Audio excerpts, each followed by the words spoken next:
Je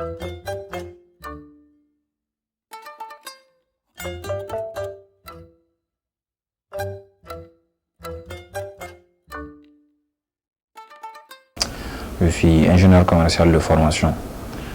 Je suis à la fois salarié et serial entrepreneur. Je possède à ce jour 3 entreprises qui sont actives sur le marché et j'emploie plus de 24 personnes. Ok, donc l'indépendance financière, selon moi, se définit comme un état dans lequel on n'a plus à se soucier des dépenses qu'on doit faire le lendemain.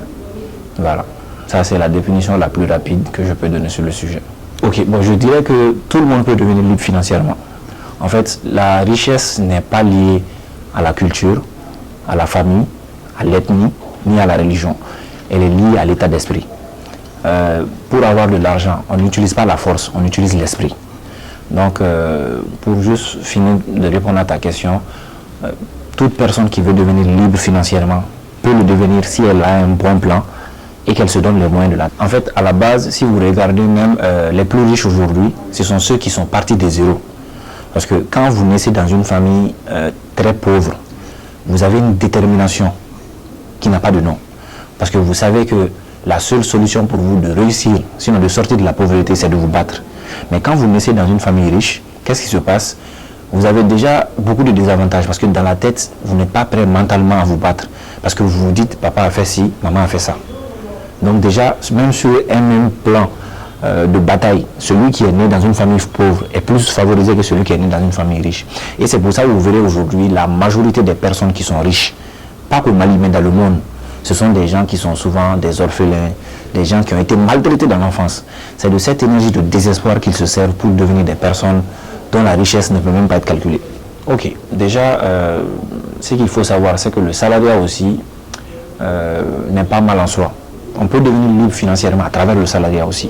Mais ce n'est pas tous les métiers, sinon tous les corps de métier du salariat qui peuvent vous donner cette liberté.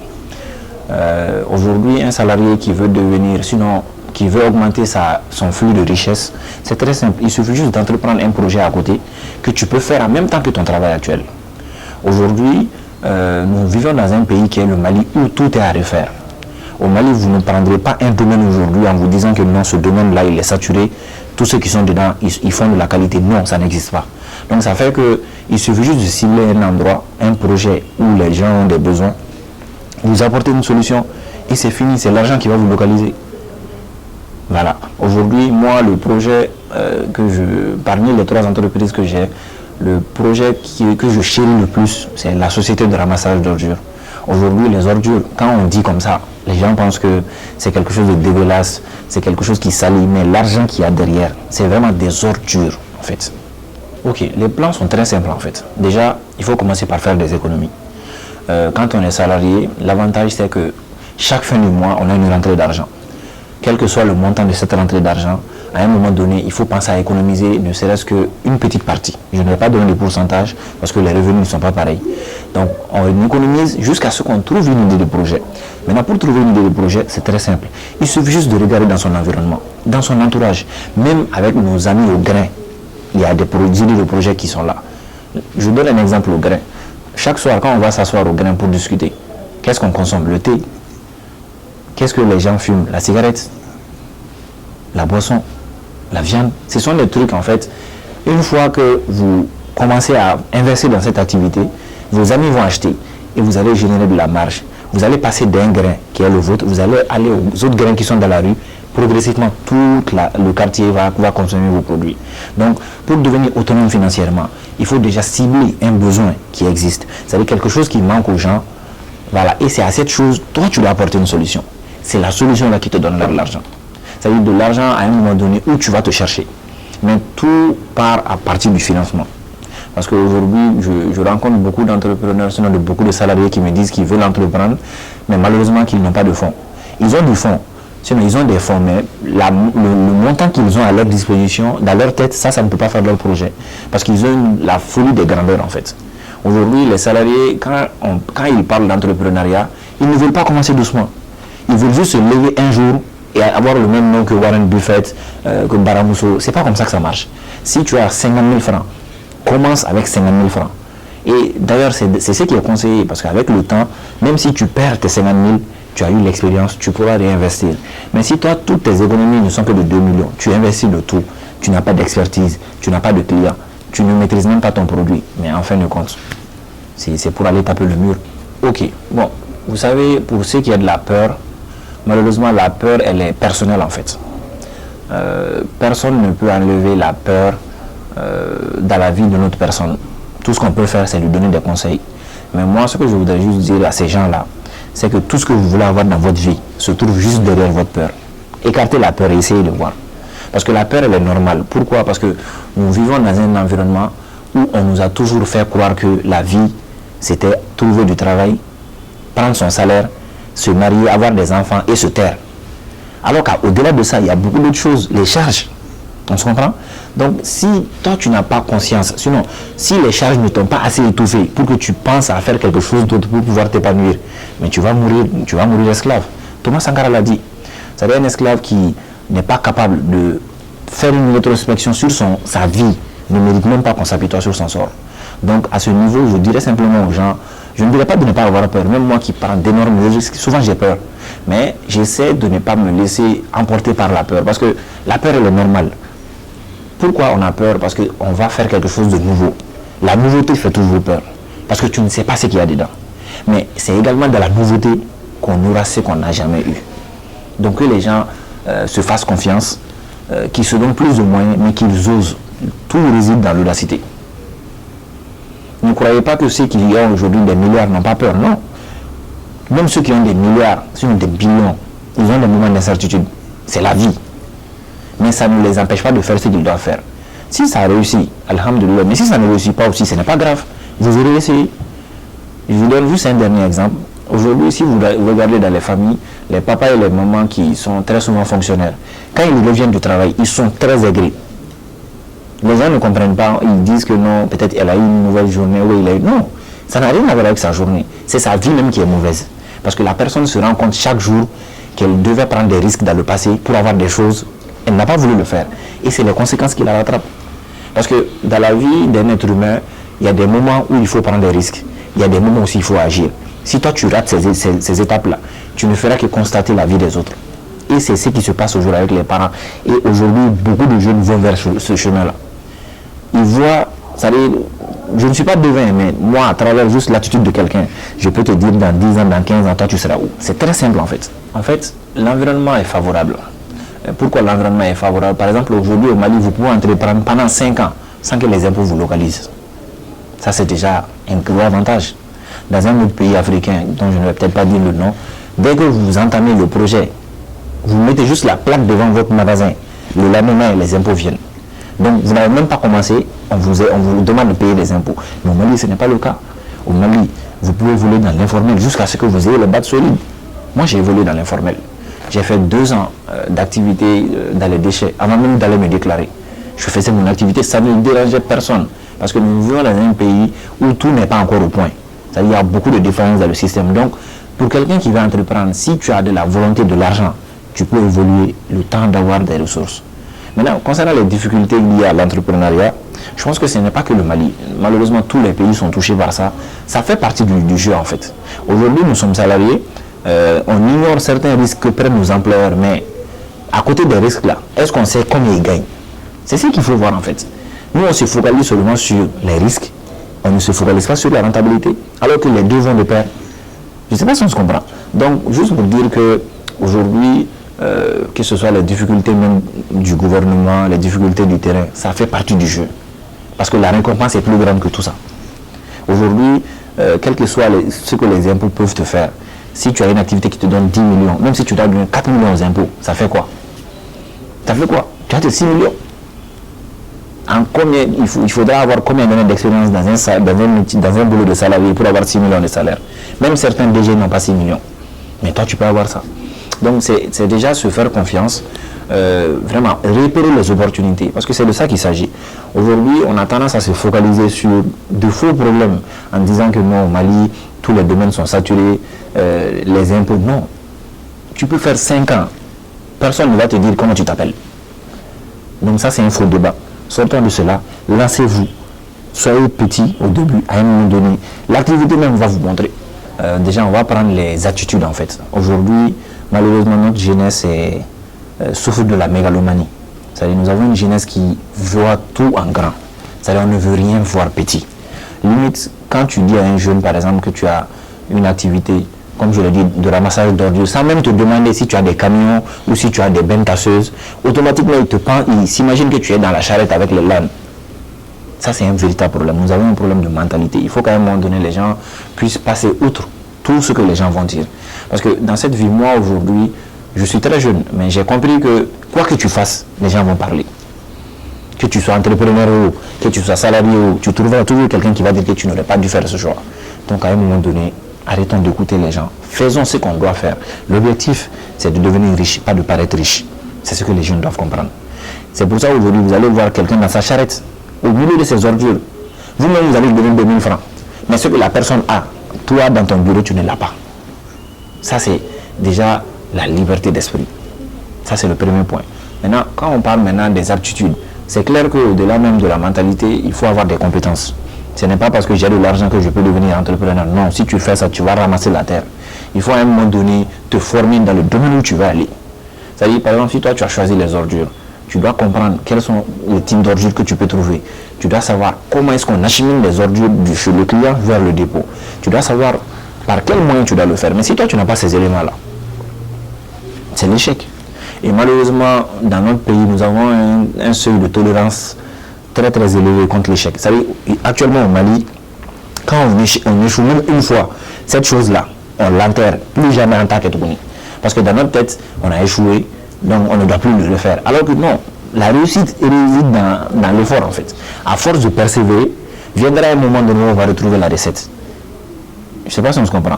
Donc sur ces deux volets, c'est vraiment ce que je voudrais dire aux jeunes. Mais surtout, j'insiste sur l'apparence. Arrêtons de vouloir montrer aux gens que nous avons des choses que nous n'avons pas.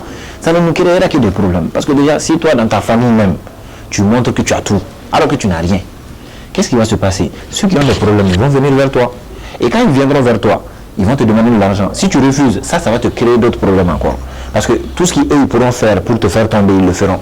Parce qu'ils vont dire que tu es méchant, ils vont dire que tu es égoïste, alors qu'au fond, toi-même, tu as pris un découvert bancaire. Ça veut dire que le truc est très profond. Mais tout ça, c'est au niveau de l'attitude. Moi, aujourd'hui, malgré toutes mes entreprises, chez moi à la maison, personne ne peut dire réellement celui-là, il gagne tel montant. Personne. Je suis modeste, je suis simple. Tu me vois rentrer, tu me vois sortir. On se comprend? C'est de ça qu'il s'agit en fait. Comme je l'ai dit, l'objectif c'est d'être riche, pas de paraître riche.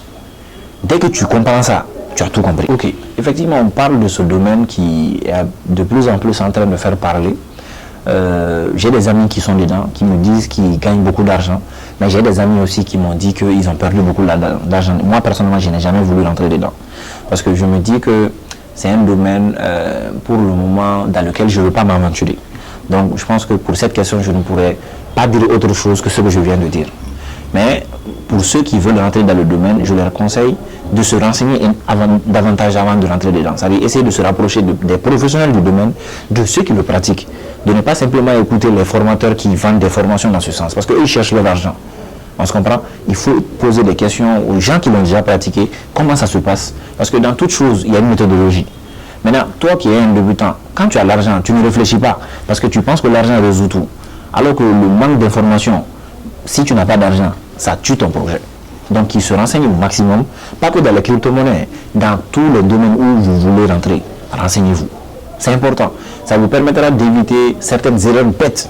Parce que souvent, quand tu te jettes dans ton projet et que tu échoues, après, quand tu t'assois pour réfléchir, tu vois qu'en réalité, tu as été bête. C'est-à-dire, cette chose, tu n'as pas vu, tu t'es jeté dedans. Mais très souvent, on le voit que trop tard. Donc, aux jeunes, je dirais simplement, dans tout ce que vous allez faire, renseignez-vous. Je ne dirais pas que la crypto-monnaie est bien ou elle n'est pas bien. Je dirais simplement, ceux qui veulent le faire, renseignez-vous. S'il y a d'autres qui ont réussi dedans, c'est que vous pouvez réussir dedans. Exactement. En fait, c'est important aussi. Je reviens au point que j'avais mentionné concernant l'attitude. L'argent n'aime pas le bruit, comme on le dit. Tu peux passer 10 ans pour gagner 1 million et le dépenser en 1 minute. Donc, il faut être très sage quand vous avez l'argent. Quand vous avez l'argent, le mieux à faire, c'est déjà de vous éloigner au maximum de l'argent. Moi, aujourd'hui, toute la fortune que j'ai, je ne le vois que sur papier. Parce que les seules fois où j'ai osé prendre un peu d'argent net dans ma maison pour dire que non, je vais garder en cas d'urgence, j'ai tout mangé. C'est-à-dire, l'être humain même, quand tu as l'argent sous tes yeux, tu crées un besoin. Tu te dis, tu as besoin de ça, alors qu'en réalité, souvent, tu n'as pas besoin de ça. Mais l'argent est là, dans ta tête. Tu peux manger l'argent, en réalité, tu peux l'avoir. C'est vrai que tu peux l'avoir, mais s'il faut à chaque fois que tu cours 5 ans pour avoir quelque chose et le dépenser en un mois, ce n'est pas intéressant. Donc le premier conseil, c'est déjà pour ceux qui cherchent vraiment à être autonomes financièrement, d'essayer d'économiser au maximum. C'est-à-dire, pendant les 5 premières années de l'entreprise, laissez l'argent de l'entreprise, donnez-vous un salaire. L'argent de l'entreprise ne vous appartient pas. C'est les fonds de roulement de l'entreprise. Et chaque 1 franc qui s'ajoute à l'argent, ce n'est pas pour vous, c'est pour montrer que l'entreprise grandit. L'entreprise, c'est comme un enfant. Il naît, il grandit, il se marie et a aussi des enfants. L'étape de naissance, c'est quand vous avez l'idée. L'étape de la maturité, c'est quand votre projet atteint 5 ans. Et l'étape où le projet aussi crée des enfants, c'est quand à travers le projet, vous avez pu avoir de l'argent pour investir dans d'autres projets. Parce qu'en réalité, pour qu'une personne soit autonome financièrement, il faut au minimum avoir 3 sources de revenus. 3 sources de revenus au minimum. Sinon, avec une seule source de revenus, tu as un pas de la pauvreté en fait. Par exemple, si moi je n'étais que salarié, à supposer qu'un jour une bombe tombe sur mon entreprise, c'est fini. Mais si j'ai au moins une entreprise à côté, j'ai un panier de secours. Mais si j'ai 2 autres entreprises, ça fait 2 paniers de secours. Et chaque entreprise fournit sa ressource. On se comprend? Donc que les gens économisent et à chaque fois qu'ils économisent, qu'ils essaient de réinvestir. C'est-à-dire ne pas se hasarder à prendre l'argent de l'entreprise pendant les 3 ans, on va dire, parce que 5 ans ce serait peut-être trop. Pendant les 3 ans, se focaliser à développer l'entreprise. Vous savez, Warren Buffett l'a dit, le célèbre entrepreneur américain, il dit que pour être riche, c'est-à-dire pour te rendre compte de ta richesse, il faut qu'à un moment donné que même quand tu dors, l'argent rentre.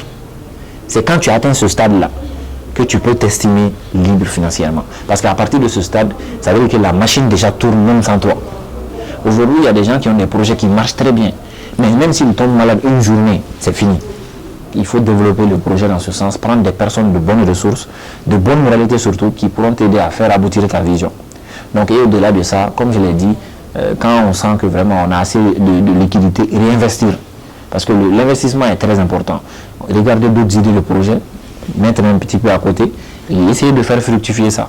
Arriver à un moment donné, toutes les entreprises là vont grandir. Et vous n'allez plus travailler en fait. Ce sont ces entreprises-là qui vont travailler pour vous. Je prends l'exemple, par exemple, là où moi je travaille, ici, le propriétaire d'ici, il ne me connaît pas. Mais moi je me lève chaque jour pour venir faire son travail. Pour peut-être une réalisation de plus de 300 millions de francs CFA, il va me donner peut-être 3 millions. Lui-même il prend 150 millions, 200 millions. Il se réveille à 11h. S'il veut, il sort. Il peut se réveiller à 10h en France. Il va aux États-Unis à midi. À 14h, il va en Australie. À 16h, il va au Bénin. C'est-à-dire qu'il fait ce qu'il veut. Parce que c'est lui qui a l'argent. Donc, j'encourage vraiment les jeunes qui veulent entreprendre à se lancer. Mais à se lancer avec prudence. On ne devient pas entrepreneur qui veut. Mais devient entrepreneur qui peut. Parce que c'est vraiment un truc où il faut être prêt. Ça, c'est très important. Le livre que je vais recommander, c'est La chef de ma mère, de Ricardo Nyama. En fait, ce livre, je l'ai lu, je me rappelle, pour la première fois il y a 6 ans. En fait, je n'avais même pas encore réellement mis les pieds dans l'entrepreneuriat. Mais quand je l'ai lu, ça m'a fait rire au début parce que je regardais un peu ce qu'il disait, mais je me disais, mais lui, il nous prend pour qui? Parce que le monsieur, il explique les choses avec une telle simplicité que ce n'est pas croyable. Et le second livre que je vais conseiller aux jeunes, c'est les 365 versets du développement personnel, qui est un livre d'un Malien, Moussa Ouleguem, voilà, qui est un bon ami à moi. Le livre, en fait, sans vraiment le flatter, il a vraiment réfléchi pour l'écrire. Donc ce sont des astuces comme ça, ce sont des documents comme ça, 5 versets du développement personnel. Ce sont des livres comme ça, en fait, qui peuvent permettre aux jeunes de s'éveiller. Sinon, le potentiel est déjà là. Il suffit juste d'ouvrir les yeux. Et au-delà de ça, j'encourage les jeunes à se former sur les MOOC. Il y a des MOOC, les cours en ligne gratuits. Aujourd'hui, sur Google, vous avez la possibilité de faire des cours dans tous les domaines du monde possible, gratuitement. Qu'ils aillent se former sur la gestion, le marketing, la comptabilité. Parce que, en réalité, une activité, au-delà de quelle que soit l'idée, même si elle est bonne, si derrière le marketing n'est pas bon, si derrière la comptabilité n'est pas bien faite, et que la gestion est mal faite, c'est fini. Donc pour les personnes qui veulent devenir libres financièrement, comme je l'ai dit tantôt, ces personnes doivent d'abord travailler sur leur état d'esprit. Être des personnes qui sont capables d'accepter l'échec et de savoir rebondir. Et au-delà de ça, être des personnes qui sont attentives aux faits et gestes qui se passent autour d'eux. Parce que la liberté financière se passe généralement grâce à un projet. Et pour trouver un projet, il faut être alerte, il faut avoir les yeux ouverts, il faut voir tout ce qui se passe, entendre le cri de cœur des gens et à travers ces cris de cœur-là, essayer de trouver une petite idée pour soulager ces personnes-là. Et le troisième aspect, c'est l'aspect financier. Il ne faut jamais commencer ton projet avec l'argent de quelqu'un. Ça n'ira jamais loin. Il faut commencer avec tes propres fonds. Même si ce n'est que 50 000, injecte ça dans ton activité. Au moins, en sachant que tu as mis ton argent dedans, consciencieusement, tu vas suivre la chose avec sérieux. Mais si toi, tu as en tête que c'est papa qui m'a donné 2 millions, en réalité, il n'y a pas de pression et il n'y a pas de challenge. Il faut commencer avec ses propres fonds. Et au-delà, si on se développe, on peut soit emprunter avec un proche ou avec la banque. Et le dernier point, c'est l'audacité. Lancez-vous. Il ne faut pas avoir peur. La peur fait partie de la vie de l'homme, mais elle ne doit pas vous empêcher de faire ce que vous voulez. Parce qu'en réalité, c'est vous qui commandez. Et une fois que vous comprenez cela, tout devient clair. Voilà, c'était ce que je voulais donner comme dernier conseil. Je voudrais juste peut-être profiter de votre plateau pour parler d'un événement que je prépare pour décembre. J'organise un sommet international de la motivation qui va se passer le samedi 3 décembre 2022.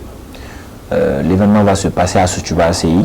C'est un complexe de formation carrément qu'on va prendre qui va réussir la présence de beaucoup de partenaires, notamment des cabinets de recrutement, des cabinets de formation professionnelle, les différents partenaires. L'objectif du sommet, c'est déjà d'aider les jeunes en quête d'emploi, en quête de repères, éventuellement même en quête de projet, à pouvoir trouver des repères. Je fais des formations depuis bientôt 4 ans et malheureusement, je me suis rendu compte que malgré toutes les formations que je fais, ces jeunes n'arrivaient pas à être eux-mêmes en fait. Et c'est pour ça que j'ai mis en place ce sommet. Donc le sommet va se passer pendant toute la journée du samedi 3 décembre. Voilà, donc j'invite vraiment le maximum de personnes, c'est-à-dire ceux qui veulent changer leur vie, qui viennent. Parce que déjà, le changement d'une vie commence déjà par le changement de la vision. Quand la vision change, tout change. Voilà. Donc j'invite également les gens à me suivre. Je suis très actif sur les réseaux sociaux. Sur Facebook, je suis disponible sur la page Coach Gaussou Doumbia, sur LinkedIn sous le nom Gaussou Doumbia.